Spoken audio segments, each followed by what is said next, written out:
Hey, everybody. It is Eric J. Olson once again coming into your feed live. This time it is for Journey to $100 million, which is our original podcast. Journey to $100 million is a daily podcast that Kevin Daisy, my co-founder at Array Digital, and I share responsibilities on, where we share our expertise and also our experiences, really, and frankly, a lot of our lessons learned as we build up this company from where we're at now to hopefully $100 million by the year 2030. And, why are we doing this in the first place? There's a lot of reasons. Number one, it's a goal of ours. But number two, it creates endless opportunities for our clients. As we get bigger, we learn more, we provide better staff, we provide better services, better tools. And it's also an opportunity for our folks here at Array Digital. Now, what do I mean by that? At a $100 million company, you've got a big organization with a lot of managers, probably a lot of offices, a lot of responsibilities, and you need good people that want to move around and try different things. And so it's endless opportunities for everybody here. That is the whole point of the journey to $100 million. And look, I'm talking about staff a lot right now because actually my guest today is one of our newest members, Gary Honold. Hey, buddy. Hey, how you doing? I am doing great, man. So you're new to the team, huh? Yes, sir. All right. Why don't you tell the audience a little bit about yourself and what you do? I primarily do digital marketing, specifically organic search. My career started quite a while ago. In fact, I did get my start in radio when I was 17. Back in the day, huh? Yeah, a long time ago when a lot of people listen to radio. I started in radio and was a voice talent doing rock and roll for about 10, 12 years. Went to school for broadcasting, graduated in broadcasting, and now is this your radio voice right now? It's just it's just how I talk now. A lot of people, I do get compliments on my voice. I forget about it sometimes, but yeah, my voice has really developed over the years. Did you have a DJ name? I got to write this down. Gonzo actually was a Gonzo? name that program director gave me. I can't remember why. Gonzo. But, yeah, I don't know why. I think probably I know it's hard to picture, but I had super long hair most of my life. I know the feeling. And I don't anymore, but I know the feeling. It was I wasn't exactly as mellow as I am now back then. So I think that's how I got that name. Gonzo. Yeah. All right. So wow, I'm gonna have to call you that from now on. I'll update your. I forgot all about that. I'm gonna update you in my phone from Gary to Gonzo. That's great. All right. So you got your start in radio, which look, radio is a great medium. Very popular back in the day. It's seen better days, but certainly, we're talking 30 years ago, that was the place to be. So you got your start in radio. You did that for, sounds like, 10 or 15 years, and then you kind of transitioned? Yeah. Mm-hmm. Yeah, well, what happened was the internet happened, really. And the media, from newspapers to radio stations, I mean, they were nervous because they could see what was happening. And at the time, I was doing rock and roll. I was a rock and roll DJ, and they knew that I was savvy, that I work on computers, their network. And they came to me and they said, do you know how to build a website? And I'm like, no. I could try. He says, well, would you like to try? And I said, sure. And very early on, I started building their websites, building out, just radio revenue models is what they call them, I think. And that's really how I got my start. And then I opened up my own company about a year later, and just did a lot of work for media, newspaper, radio stations, and it just kind of went on from there. I mean, I've never looked back because, to be honest, my dad told me a long time ago, do what you love to do, and radio was fun, and doing, as being in the business, doing this is fun. So, I never look back. I do kind of miss it, but radio DJs don't exactly get paid the greatest. So it was a welcome change. Why did you decide, or like, what was the impetus to go into business for yourself? Well, at the time, I could tell that the internet was here to stay, right? And I knew for sure that it was going to do well. And there was such a deficit in the rural areas with the schools. They would have, one of the teachers' cousins, best friends, sisters, neighbor build their website, and you look at it, and oh yeah, there was just such a need for great design and just in rural areas that there was just no one there, and the opportunity was there, and I thought, I think I can make a good run of this, and we did. About 2 years ago, I got on the dark web, and I downloaded the Tor router and all that. I spent the day just like bouncing around. I had never actually experienced it. And it was like going back to the mid 90s as far as the websites go. They're all really super basic, ugly looking, banner ads, flashy thing, because they're all like homemade, And so it was like going in a time capsule back 20 years or so. It was pretty crazy. It reminded me of some of the ugly things that we used to do. A lot of images on websites and for like menus and whatnot. Every button shadows was an image. And beveled edges and gradient over fonts. Oh yeah.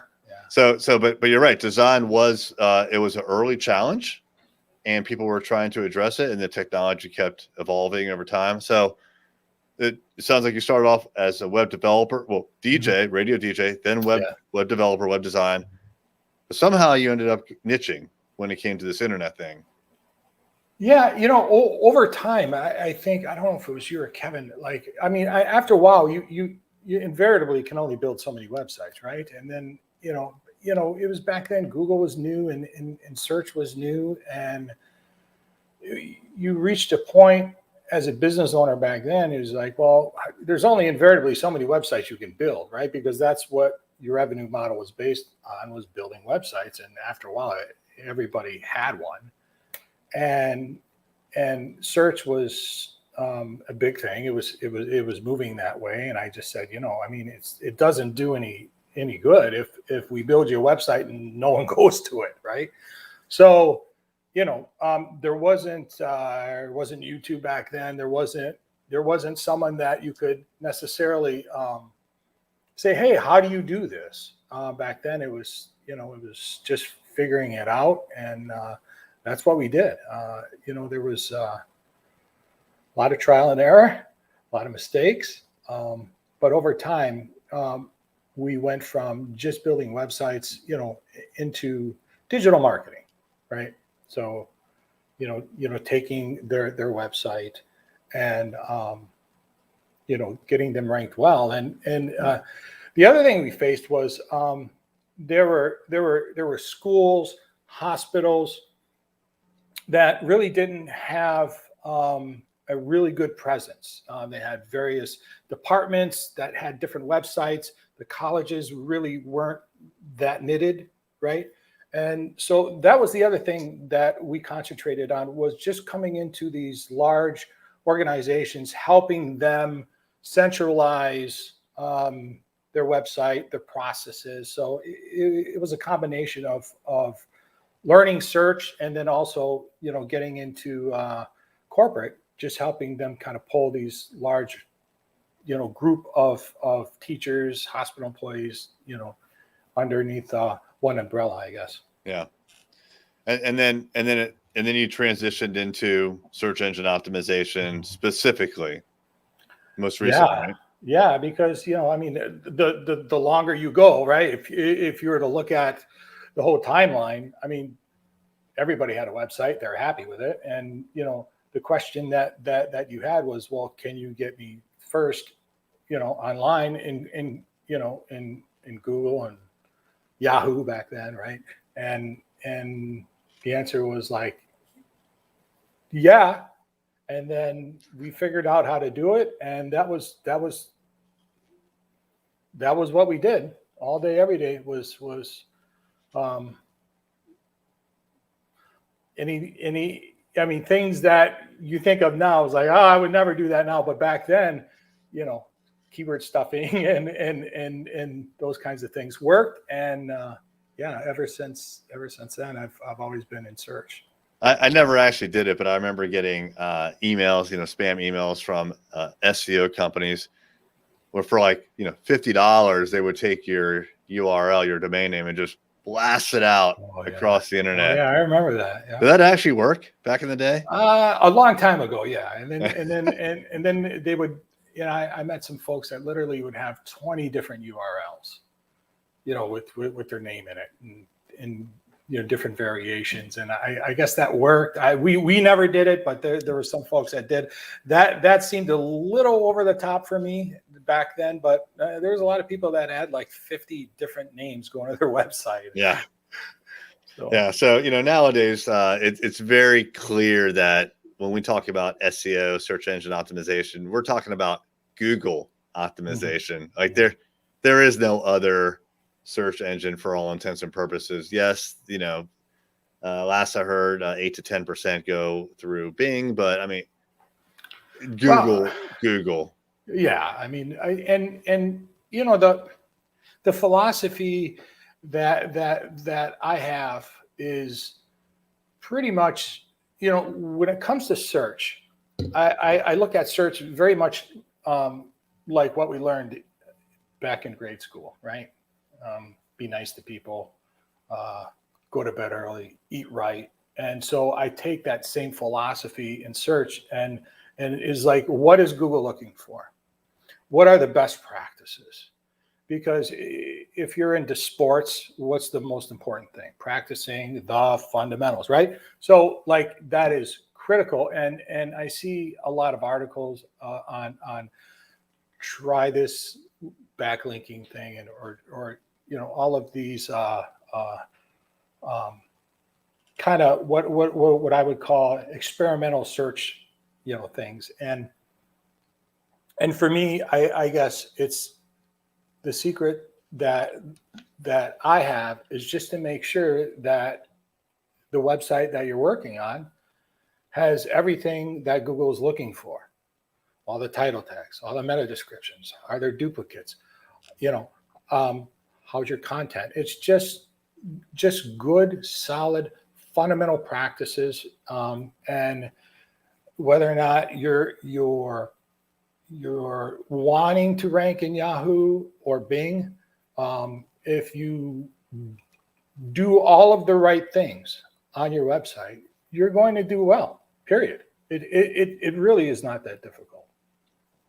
That's great advice. By the way, if anyone has any questions for me or Gary or anything to do with SEO, put it in the comments. We're not going to go super deep when it comes to very specific SEO questions, but if you have a general question about SEO, put it in the comments. I'll see it. We'll bring it on live and answer it live. But Gary, for me, it seems like Google has become very good at identifying what human beings are looking for, and they're very good also of telling SEOs. So these are people that actually do search engine optimization. They're good about publishing to SEOs what it is that they're looking for, those best practices. And you're right, like these shiny objects that pop out, the hack of the day, it's very easy to get distracted and go after that hack of the day. And we've done that many, many times here at Array Digital, but we always have to come back to the fundamentals and then stick with the Google best practices. And what I've noticed is when these updates come out, these algorithm updates come out from Google, and all of a sudden, like a whole bunch of websites lose their ranking, it's because they weren't. It seems to me like they weren't sticking with the fundamentals, and it's almost like Google proactively tells the world what they need to do to get SEO rankings and value, even before they have a way of implementing it across the board. And then eventually they figure it out. They update the algorithm and they enforce what they've been saying for months or years. Is that kind of what you see as well? I mean, years ago, it was like the Google Magic 8 Ball. It was like, what is this algorithm? Like, they only came up with a few changes. I mean, they did many changes, right? They had, I forgot how many they said they would do per year, 300 and something. They had little changes, but they would come out with Panda and Penguin and these massive changes, and then they really didn't say a whole lot. And then over the past several years, they've been more vocal. They have their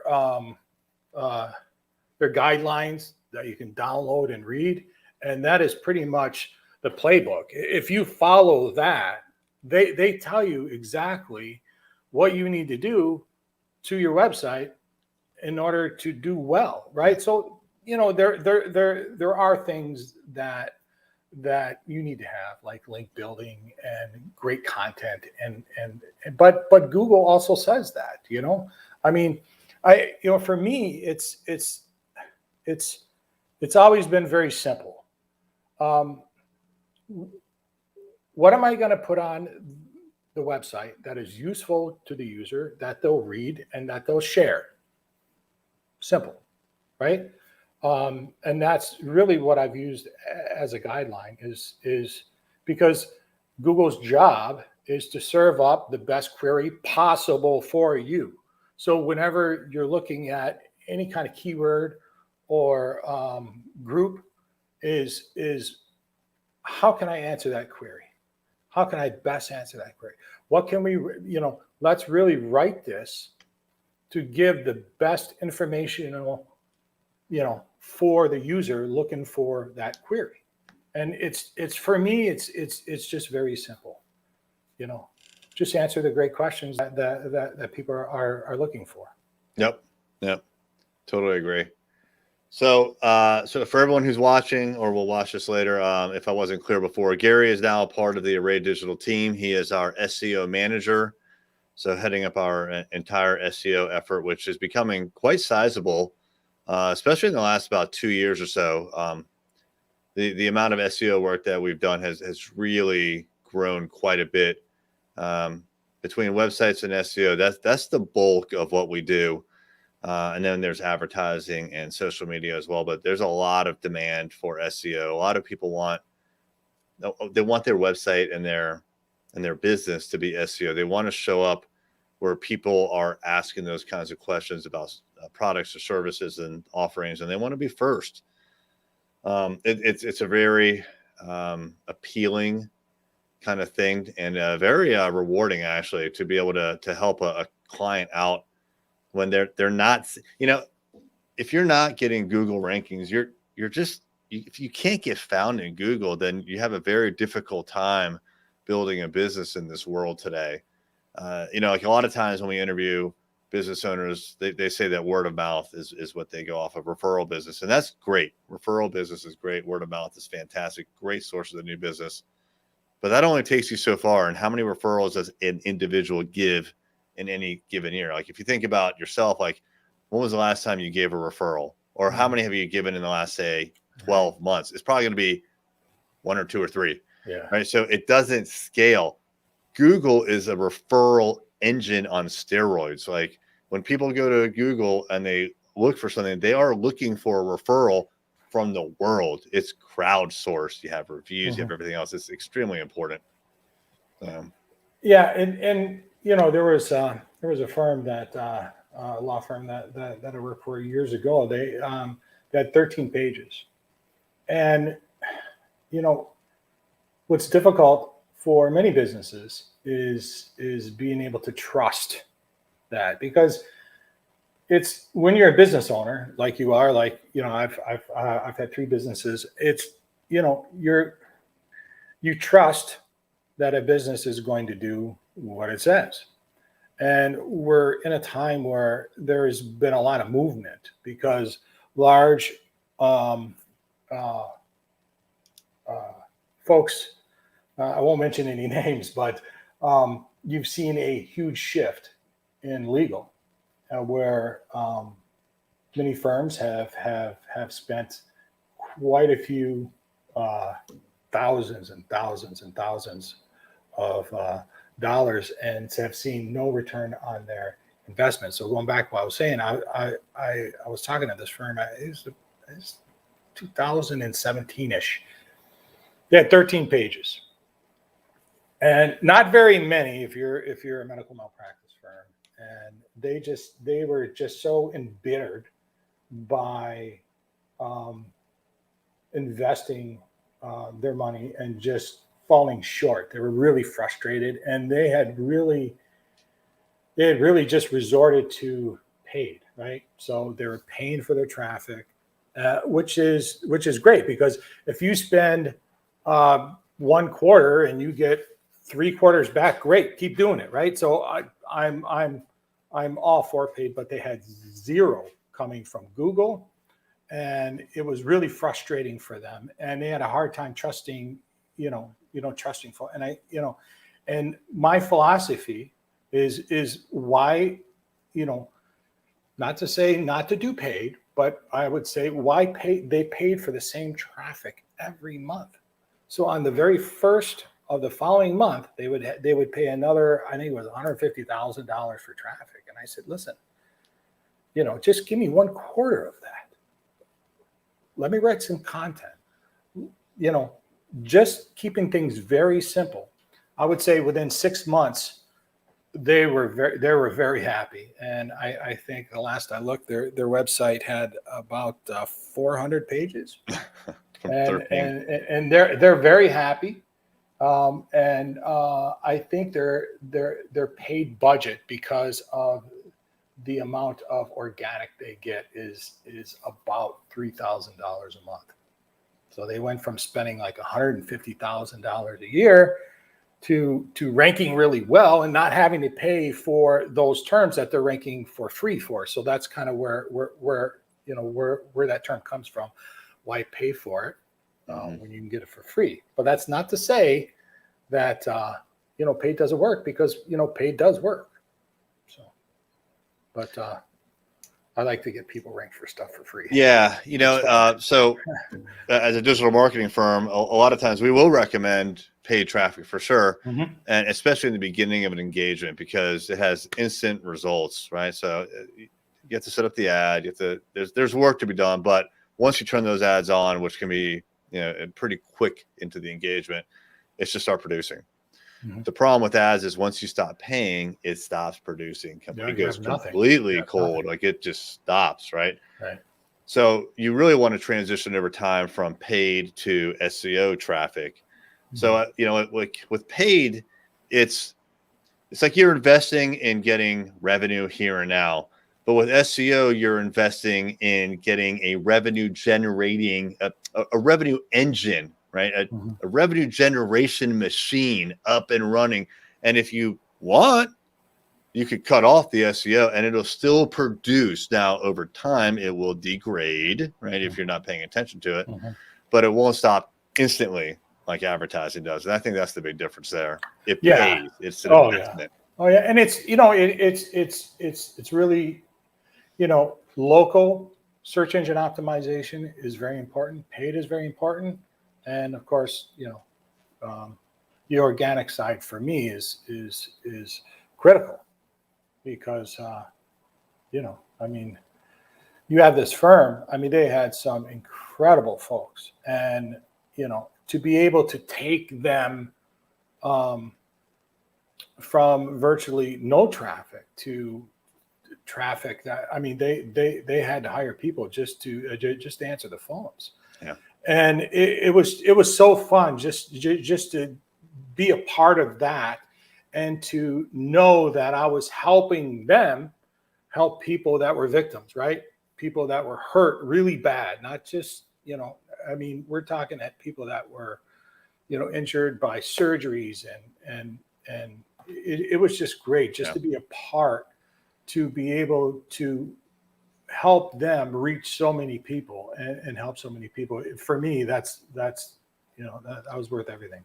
Speaking of helping people, we have a question here from Christoph Mann. Thanks for doing this, guys. The guest, Gary, is proving some very good insights here. What should I do after I'm done with the fundamentals? What should I do to get from beginner to rock star SEO manager? That question's for you, Gary. So the question is what should I do after I'm done with the fundamentals? Well, in terms of website, which is what I think this is getting at, is that there's an old saying, content is king, and that is still true. A lot of people roll their eyes when they hear that in this business, but it's really just creating lots of content that ranks really well, and that's that's really it comes down to making great content, building backlinks to that content, and just creating. I mean, for people that are doing this all day, that's probably your largest. Where you're going to put your dollars at is your writers and just getting great content. And so that's what I say is if you have 15 pages, create more content, build more backlinks, and you'll grow and grow and grow.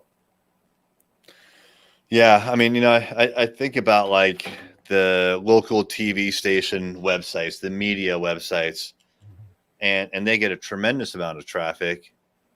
They're also putting out article after article after article after article on a daily basis. I mean, who knows how many, right? Dozens of articles every single day. There's a lot of content that a lot of people are interested in, and Google picks up on all of that. And they're giving the internet public, the people, what they want, right? They're giving them something of interest to either read or to watch, and they get rewarded with rankings and viewership.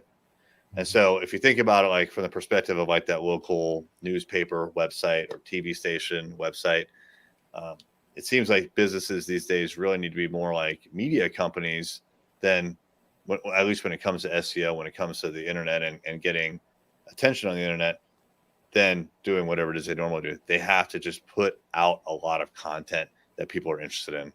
Yeah, and Google looks at that. Google really looks at your the quality of your content. Are you doing what you say you're going to do? If you're a personal injury lawyer, are you producing content that helps the people that you're targeting, right?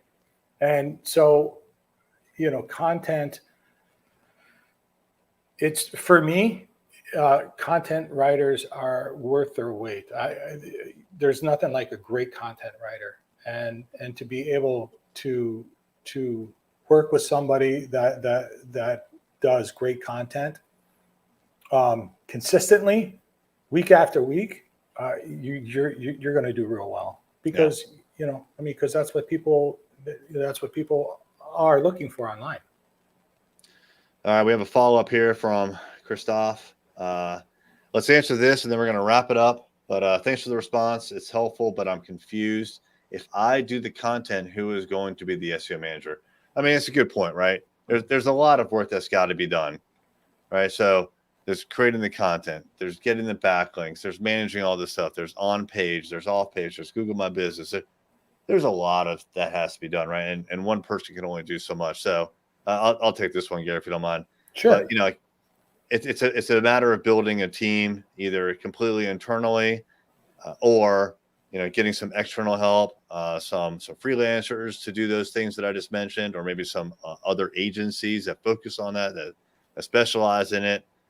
maybe hiring a writer, either full time or part time.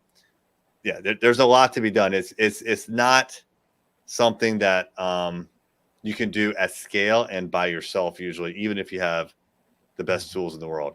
There's a lot of work there. Yeah, I mean, having great team members is, I mean, finding a group, a good group of people, yeah. I mean it's easy when you have, you know, great folks like we have. So you definitely need, I was talking to someone. It was several weeks ago, and they wanted someone that did everything. And I said, well, go look with that, because,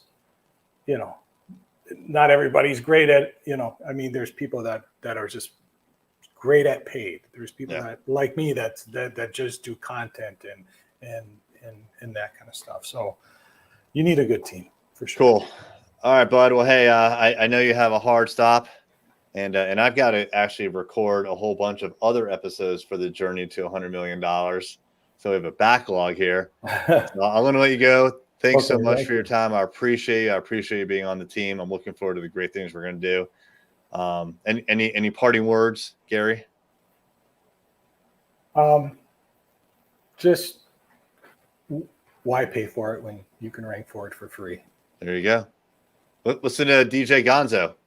That's right. Why pay for it? No, why pay for it when you can rank for it for free? There you go.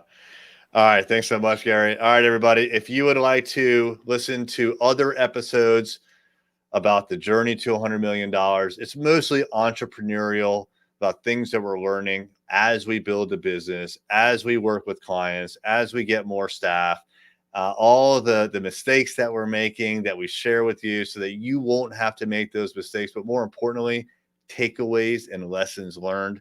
Every single day, we have a brand new episode. They're usually about 3 to 6 minutes long. So very quick, we get to the point with a lesson learned. Check it out at Journey to $100 million. All right, buddy. Actually, I'm sorry. Journey to100million.com. I should get the other URL with dollars in it too. Get it right. All right, buddy. Take care. See ya. Bye.